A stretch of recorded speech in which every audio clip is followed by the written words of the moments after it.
This is a fan-generated show. If you would like to support us, please go to jamieglazov.com, and also don't forget to subscribe to our YouTube channel. All your support is greatly appreciated. Hello, I'm Michael Cutler, and this is the Michael Cutler Moment brought to you by the Glazov Gang. Thank you for joining me. Today, the topic that I want to discuss with you is the lunacy known as sanctuary cities. There are times when we face arguments, disagreements about issues where there might be some validity to both sides of the argument, and then it becomes a matter of which side makes more sense. Where sanctuary cities are concerned, there is no rational discussion or argument that can be posed by those people who favor such creations. Sanctuary cities harbor and shield from detection aliens who have violated our immigration laws. Now, I want you to think about that. Our immigration laws have absolutely nothing to do with race, religion, ethnicity, nothing like that. Our immigration laws, and the fact if you go to Title 8, United States Code, Section 1182, lists the categories of aliens who are to be excluded from the United States. It's purely about keeping out criminals, aliens with dangerous communicable diseases, aliens who are severely mentally ill, spies, terrorists, human rights violators, war criminals, fugitives from justice, gang members, human traffickers, and ultimately we get to aliens who would displace Americans in the workplace. It's totally rational, totally reasonable. In the wake of 9/11, the 9/11 Commission found that first and foremost, 9/11 and other terror attacks were made possible purely by failures, multiple failures of the immigration system. In point of fact, America's borders at all 50 states, whether we're talking about international airports, the northern or southern borders, our 95,000 miles of coastline, all of those borders are, in point of fact, America's first and last line of defense. When aliens enter the United States without being inspected, they're not entering undocumented. They are entering without being vetted. We vet people who come to our homes. That's why there's a peephole and a doorbell on your front door, so that a stranger seeking entry can ring the bell, ask to be admitted, and then you get to look through the peephole to make certain that the person seeking entry does not pose a threat to you or your family. It's rational. Sanctuary cities would be the equivalent of demanding that you let people into your home without being able to question them. In fact, sanctuary cities would advocate that you take the door off the hinges of your house. That would be an act of suicide. Sanctuary cities, in point of fact, are an act of suicide because many Americans and many other people, by the way, many members of the ethnic immigrant communities are killed, assaulted, attacked, made to suffer because of criminals from other countries who've entered the United States. Now, don't get me wrong. Most people who come to America are not criminals or terrorists, but a significant percentage of aliens who evade that inspections process are, and that's why they come here, fleeing prosecution in other countries, or perhaps to set up shop in America, to sell drugs, become involved in terrorism, or take other actions that are not only criminal, but violent and dangerous to America and Americans.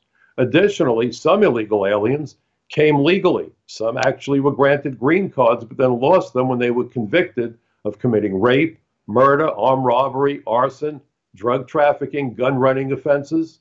So when we speak about illegal aliens, we're not simply talking about somebody who snuck into America to wash dishes in the back of a greasy spoon diner, even though that is the image that's often portrayed by the mainstream media and by the immigration anarchists who insist that it is somehow heroic to shield illegal aliens from detection by ICE, Immigration and Customs Enforcement. Remarkably, in New York City, Mayor de Blasio has recently bitterly complained that the New York City Police Department failed to notify the housing authorities about criminals who are living in public housing. As it turns out, criminals are barred by law from having an apartment or residing in public housing in the city of New York. Gang members, drug dealers, convicted felons are to be excluded from public housing. Mayor de Blasio actually wants that process of evicting criminals from public housing to be streamlined so it can be accomplished in weeks, not months. And you know what?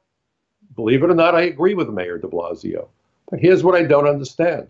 If he believes that criminals living in public housing pose a threat to the residents of those housing complexes, why does he not understand that people who are criminals living amongst us who could be deported from the United States would similarly protect America and others in the United States by removing them from the towns and cities in which they live, including New York? The disconnect is incredible. Chuck Schumer, the New York State Senator and the ranking member of the Democratic Party in the Senate, has talked about the need to go after human traffickers.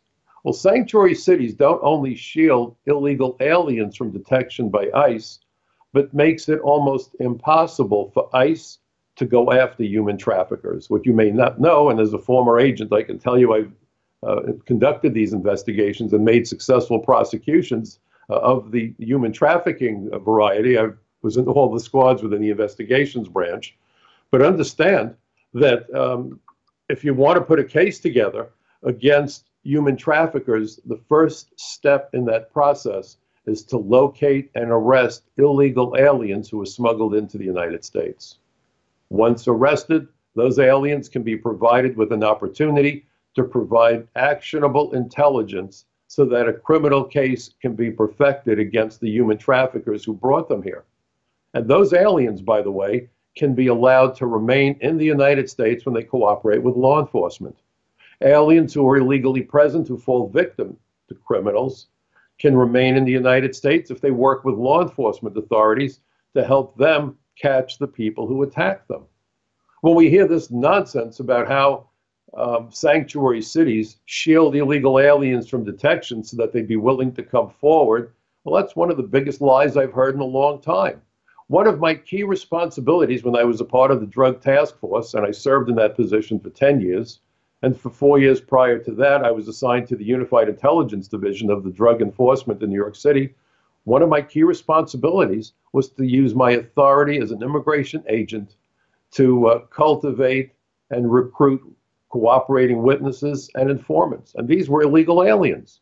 It flies in the face of the false narrative being created by the mayors of sanctuary cities and the governors who now want to turn their states into sanctuaries. The United States spends over $14 billion a year on customs and border protection. $14 billion. They employ more than 60,000 people. That includes the U.S. Border Patrol and the inspectors at ports of entry who make the determination, or at least the initial determination, as to the admissibility of aliens seeking entry into the United States. I did that job, by the way, for the first 4 years of my career, and it's one I'm very familiar with. So here's my question for those advocates for sanctuary cities. If it doesn't matter how people come here from other countries, why in the world do we insist on subjecting them to that inspections process conducted at ports of entry? Why in the world do we have a border patrol out there trying to prevent people from entering the United States without being inspected, when those who do succeed in sneaking into the United States are being harbored and shielded by mayors of sanctuary cities? And by the way, harboring, shielding, aiding, abetting, inducing, and encouraging aliens to enter the United States illegally or remain here thereafter without authority are committing felonies.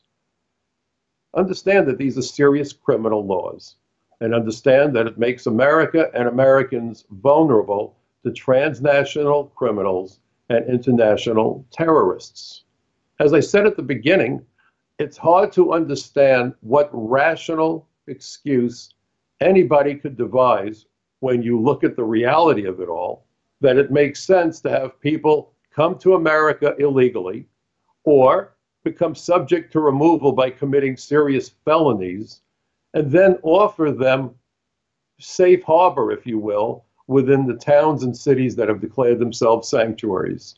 Sanctuaries are supposed to be a place of safety, security, and warmth.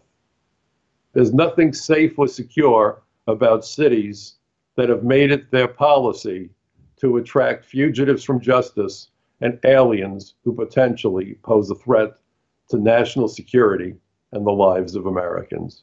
The lunacy has to stop.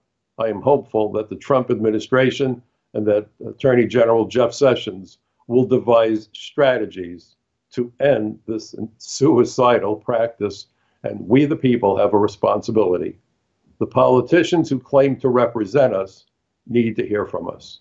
It's our lives that they're playing with, and we need to make certain that as our employees, they do what we want them to do, and what we should want them to do is to stop endangering our lives, the lives of our children, and the security of our nation. I thank you for joining me.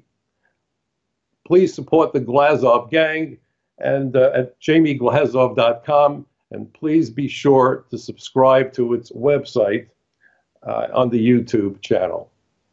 Thank you again. I look forward to seeing you soon. Have a great day.